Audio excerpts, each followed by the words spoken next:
اعوذ باللہ من الشیطان الرجیم بسم اللہ الرحمن الرحیم۔ ناظرین السلام علیکم۔ پیارے دوستو، ایک مرتبہ نبی کریم صلی اللہ علیہ وآلہ وسلم کی پیاری ذات پہ درود پاک کا تحفہ بھیج دیں۔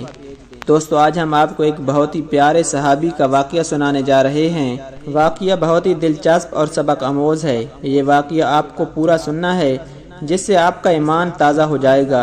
پیارے دوستو، اس سے پہلے اگر ابھی تک آپ نے ہمارے چینل کو سبسکرائب نہیں کیا تو اس طرح کے معلوماتی اور دلچسپ واقعات سننے کے لیے ہمارے چینل کو ضرور سبسکرائب کر دیں۔ ویڈیو اچھی لگے تو ویڈیو کو لائک اور شیئر ضرور کریں اور اپنی رائے کا اظہار کامنٹ سیکشن میں ضرور کر دیں۔ ناظرین، امام طبرانی کی کتاب میں ایک واقعہ پڑھا، آنسو ہیں کہ رکتے ہی نہیں۔ آپ بھی یہ واقعہ ضرور سنیے۔ پیارے دوستو، حضرت ساسا بن ناجیہ در رسول صلی اللہ علیہ وآلہ وسلم پر کلمہ پڑھنے آئے۔ مسلمان ہونے کے بعد نبی کریم صلی اللہ علیہ وآلہ وسلم کی بارگاہ میں عرض کرنے لگے، یا رسول اللہ صلی اللہ علیہ وآلہ وسلم، ایک بات پوچھنی ہے۔ نبی کریم صلی اللہ علیہ وآلہ وسلم نے فرمایا، پوچھو۔ کہنے لگے، یا رسول اللہ صلی اللہ علیہ وآلہ وسلم، دور جاہلیت میں ہم نے جو نیکیاں کی ہیں ان کا بھی اللہ ہمیں اجر عطا فرمائے گا، کیا اس کا بھی اجر ملے گا؟ تو نبی کریم صلی اللہ علیہ وآلہ وسلم نے فرمایا، تو بتا تو نے کیا نیکی کی ہے؟ کہنے لگے، یا رسول اللہ صلی اللہ علیہ وآلہ وسلم، میرے 2 اونٹ گم ہو گئے۔ میں اپنے تیسرے اونٹ پر بیٹھ کر اپنے 2 اونٹوں کو ڈھونڈنے نکلا۔ میں اپنے اونٹوں کو ڈھونڈتے ڈھونڈتے جنگل کے اس پار نکل گیا جہاں پرانی آبادی تھی۔ وہاں میں نے اپنے 2 اونٹوں کو پا لیا۔ ایک بوڑھا آدمی جانوروں کی نگرانی پر بیٹھا تھا۔ اس کو جا کر میں نے بتایا کہ یہ 2 اونٹ میرے ہیں۔ وہ کہنے لگا، یہ تو چرتے چرتے یہاں آئے تھے، تمہارے ہیں تو لے جاؤ۔ انہی باتوں میں اس نے پانی بھی منگوا لیا، چند کھجوریں بھی آ گئیں۔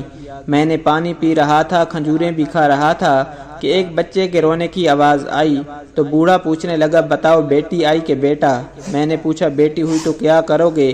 کہنے لگا، اگر بیٹا ہوا تو قبیلے کی شان بڑھائے گا، اور اگر بیٹی ہوئی تو ابھی یہاں اسے زندہ دفن کر دوں گا، اس لیے کہ میں اپنی گردن اپنے داماد کے سامنے جھکا نہیں سکتا۔ میں بیٹی کے پیدائش پر آنے والی مصیبت برداشت نہیں کر سکتا۔ میں ابھی دفن کر دوں گا۔ حضرت ساسا بن ناجیہ فرمانے لگے، یا رسول اللہ صلی اللہ علیہ وآلہ وسلم، یہ بات سن کر میرا دل نرم ہو گیا۔ میں نے اسے کہا، تو پھر پتہ کرو بیٹی ہے کہ بیٹا؟ اس نے معلوم کیا تو پتہ چلا کہ بیٹی آئی ہے۔ میں نے کہا، کیا واقعی تو اسے دفن کر دے گا؟ کہنے لگا، ہاں۔ میں نے کہا، دفن نہ کر مجھے دے، میں لے جاتا ہوں۔ یا رسول اللہ صلی اللہ علیہ وآلہ وسلم، وہ مجھے کہنے لگا، اگر میں بچی تم کو دے دوں تو تم کیا دو گے؟ میں نے کہا، تم میرے 2 اونٹ رکھ لو، بچی دے دو۔ کہنے لگا، نہیں، 2 اونٹ نہیں، یہ جس اونٹ پہ تو بیٹھ کے آیا ہے یہ بھی لے لیں گے۔ حضرت ساسا بن ناجیہ عرض کرنے لگے، ایک آدمی میرے ساتھ گھر بھیجو، یہ مجھے گھر چھوڑ آئے، میں یہ اونٹ اسے واپس کر دیتا ہوں۔ یا رسول اللہ صلی اللہ علیہ وآلہ وسلم، میں نے 3 اونٹ دے کر ایک بچی لے لی۔ اس بچی کو لا کے میں نے اپنی کنیز کو دیا، نوکرانی اسے دودھ پلاتی۔ یا رسول اللہ صلی اللہ علیہ وآلہ وسلم، وہ بچی میری داڑھی کے بالوں سے کھیلتی، وہ میرے سینے سے لگتی۔ یا رسول اللہ صلی اللہ علیہ وآلہ وسلم، پھر مجھے نیکی کا چسکا لگ گیا۔ پھر میں ڈھونڈنے لگا کہ کون کون سا قبیلہ بچیاں دفن کرتا ہے۔ یا رسول اللہ صلی اللہ علیہ وآلہ وسلم، میں 3 اونٹ دے کر بچی لایا کرتا تھا۔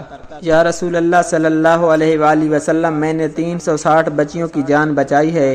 میری حویلی میں 360 بچیاں پلتی ہیں۔ حضور صلی اللہ علیہ وآلہ وسلم، مجھے بتائیں میرا مالک مجھے اس کا اجر دے گا؟ کہتے ہیں نبی کریم صلی اللہ علیہ وآلہ وسلم کا رنگ بدل گیا، داڑھی مبارک پر آنسو گرنے لگے، مجھے سینے سے لگایا، میرا ماتھا چوم کے فرمانے لگے، یہ تو تجھے اجر ہی تو ملا ہے، رب نے تجھے دولت ایمان عطا کر دی ہے۔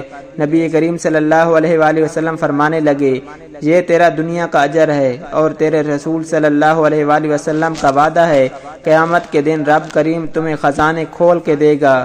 پیارے دوستو، یہ واقعہ آپ کو کیسے لگا؟ کامنٹ کر کے ضرور بتائیے گا، اور اس طرح کے معلوماتی اور دلچسپ واقعات کے لیے ہمارے چینل کو ضرور سبسکرائب کر دیں۔ ویڈیو اچھی لگے تو ویڈیو کو لائک اور شیئر ضرور کریں۔ اللہ سبحانہ و تعالیٰ سے دعا ہے کہ اللہ پاک ہمیں ہمیشہ اسلام پہ ثابت قدم رہنے کی توفیق عطا فرمائے۔ اللہ پاک ہمیں توبہ کرنے کی توفیق عطا فرمائے اور ہمیں گناہوں سے محفوظ فرمائے۔